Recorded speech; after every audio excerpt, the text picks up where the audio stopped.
Come make me tell you about the things them way I want, sir. Back in the days when the dancehall used to warm, sir. When Clinton Lindsay used to bust them, make them go on, sir. Whole heap of artists Clinton bring come up America. Some never know say Clinton Lindsay. Hi, welcome to Now You Know with Clinton Lindsay. Again, we want to thank you for your subscriptions, for your comments, and for spreading the word. Today we're going to take a look of me putting together Chaka Demus Pliers. That's right.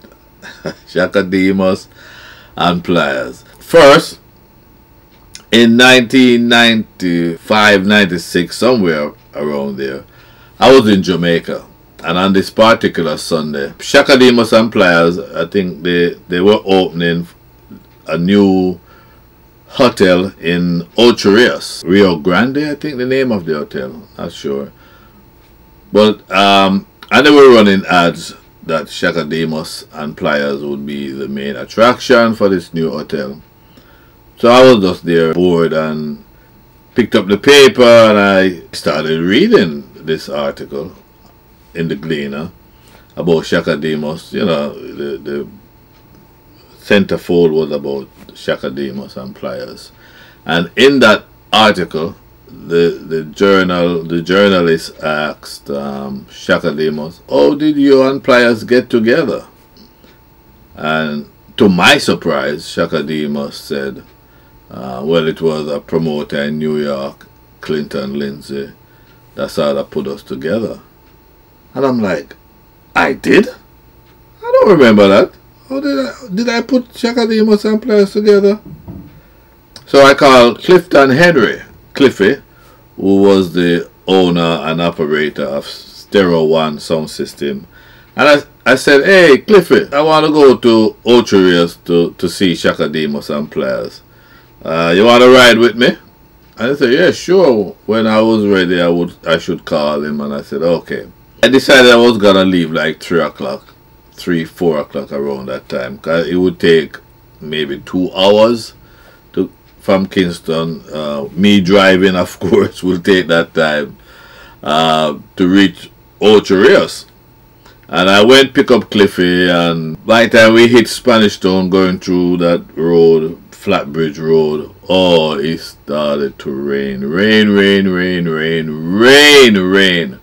I mean, all the way to Ocho Rios, it was raining. By the time we got there, the performance, Chaka Demus Pliers, they were already performed, and I had no clue where they were staying. Anyhow, so, but I was still kind of curious, how the hell did I put them together? So I had to do some research, talk to some people, talk to Chaka Demus, and then I discovered how I did this. So we got to go back to 1988. 1988 at Reggae Sunsplash. Pliers did well, extremely well. I got a call from Yvonne. As you know by now, she was my talent scout, and when I couldn't go somewhere, she would go and see who is hot, and she called me and told me that Pliers is ready for New York. And I said, oh really? She said, yeah, he did well. Now, right after Gilbert in September, my next package would be in November. I remember that Chaka Demus Pliers were on that package.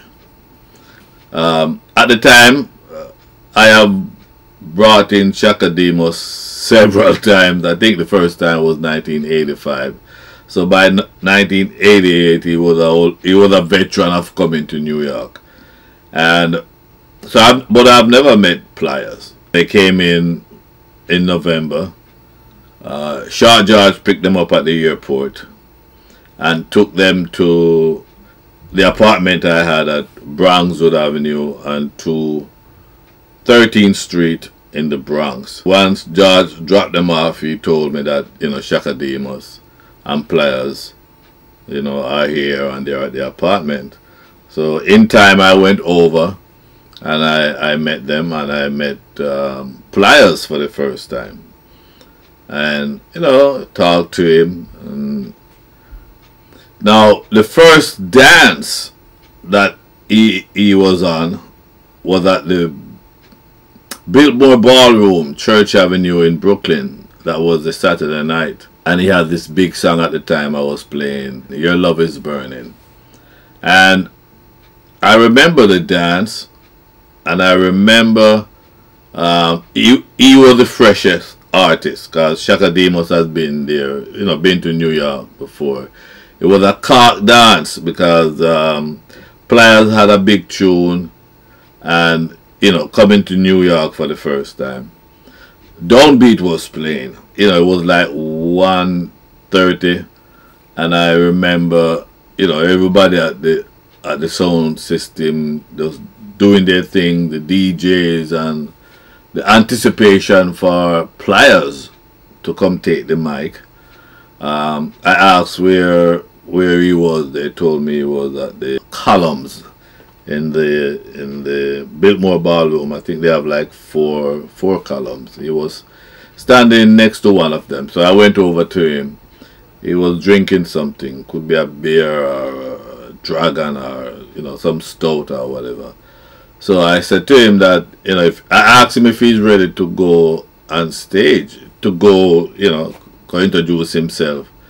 And he was like, yeah, I'm not quite. I might check out the vibes and the other DJs and the other entertainers were doing their thing. And I said to him, listen, people, you saw this place, Cork, and you then come to see, because you have never been here before and this is your first night. And him say, yeah. For me as a promoter, at 1:30, my star attraction should be working now. I don't believe in people paying their money and 3-4 o'clock the star no show. And we have him in the house. So I went over to Downbeat and I said, Downbeat, call up Pliers. So Downbeat, they start playing his rhythm. The rhythm to Your Love Is Burning. And the DJ them start, and then Downbeat say, well, yo. The man at the place, live from Jamaica, the man at the place. And they called him in and he went up there and he did his thing. What I noticed with him at that moment, he seemed to be a bit shy. He was a bit shy. He's not the aggressive type. Because usually when DJs and singers see a crowd at a dance, everybody wants the mic. But not Pliers. Pliers was like, So I noticed that with him. The following Saturday would be at the Barclays Athletic Club on Gun Hill Road in the Bronx. That's where the next dance would be. During the week, I call Chaka Demus. I said, yo, Chaka Demus, man, you do me a favor. He said, yes, boss. Yeah, man, yeah, man, do you a favor. I said, Pliers, more you kind of show him the ropes, more you kind of take him under your wings for show him. Or we do it here in New York, that, stay and wait for man to call him. He must, in due time, go and take the mic and do him thing. And just show him around, because at the time I believe also that he wasn't going out on the road as much. He was just locked up in the apartment. And I asked Chaka Demus to, show him around, show him around, because you Chaka Demus been around, New York, where to go, everything. And Chaka Demus said to me, yeah, man, yeah, I may do that for you, boss, may do that. When the dance came up at Barclays Athletic Club, there was I didn't even have to go to him to tell him it's time, because Chaka Demus don't have that set, and I mean, the two of them in combination just mash up the place, plus the other artists. And we did our 6 weeks, 8 weeks tour, Washington, Boston, wherever I had them, booked them here and there. And that was it. They went back to Jamaica. But no, apparently they stayed in touch with each other. Apparently that vibe in New York, coming up from Jamaica together, in New York, working together, according to Chaka Demus, you know, them have a good vibe, and I brought them back 1 or 2 more times since that first time when Pliers came. And for some reason, I just didn't remember in 1994, 95 when they were at the thing. All these big songs, big $1 million selling songs they had, from Murder She Wrote and Tease Me and Twist and Shout. I mean, I enjoy them, I play them, but for some reason that just slipped my head that they met each other. And I did ask Chaka Demus to take him under his wings, Chaka Demus. I just show him around, and that was 1988. And to this day, Chaka Demus and Pliers, they are still a pair. Sometimes you remember things vividly, and then something just slip you by. That's just one of them that slipped me, that I was the one responsible for putting Chaka Demus and Pliers together. I know, now you know. Thanks for watching, and again, continue subscribing. Spread the word, let people know about, you know, so this is where I can tell my stories. So until next time, you take care. Clinton Lindsay, a promoter. Bring up the biggest set of artists from Jamaica. Like Super Cat and Mr. Early be the doctor. Only for artists, no for them, me can't remember. Who can remember when them used to keep Jamaica? The kind of show that used to give out no for water. To reggae artists.